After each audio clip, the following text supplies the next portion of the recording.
ये देखिए दारू का पौवा है, जो कि नरेंद्र मोदी का पोस्टर लगा हुआ है दारू के पौवा पे।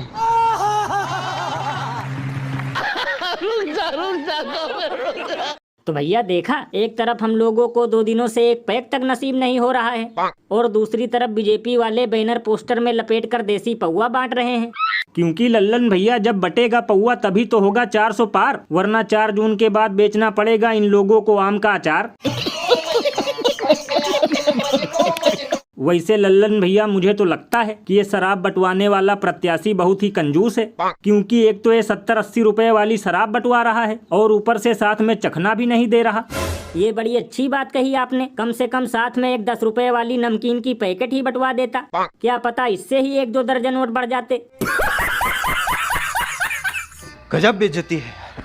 और भैया अपने देश में चुनाव की यही तो एक खासियत है, जैसे ही चुनाव का मौसम आता है वैसे ही ये नेता नगरी वोट के लिए नोट और दारू मुर्गे की पार्टी देना शुरू कर देते हैं, क्योंकि हमारे देश की जनता भी सबसे ज्यादा इन्हीं चीजों में बिकती है और बाकी मुद्दे गए तेल लेने। ये बिल्कुल सही कहा आपने। वैसे लल्लन भैया जो लोग दारू मुर्गे और 1000-2000 के लिए अपना वोट बेच देते हैं, इनको मैं बस यही कहना चाहूंगा कि इतना सस्ता तो गधा भी नहीं बिकता। और अभी तो रुको, क्लाइमैक्स अभी बाकी है।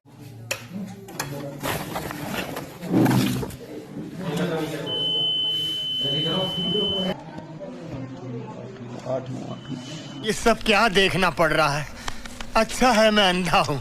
तो भैया देखा, ये वीडियो फर्रुखाबाद का बताया जा रहा है, जहाँ पर एक लौंडे ने अकेले ही दे दनादन कमल पर 8 वोट डाल दिए।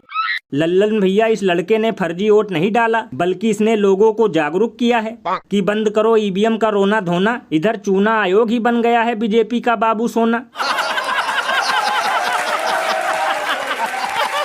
और लल्लन भैया अब की बार चुनाव थोड़ी चल रहा है, अब की बार तो भंडारा चल रहा है।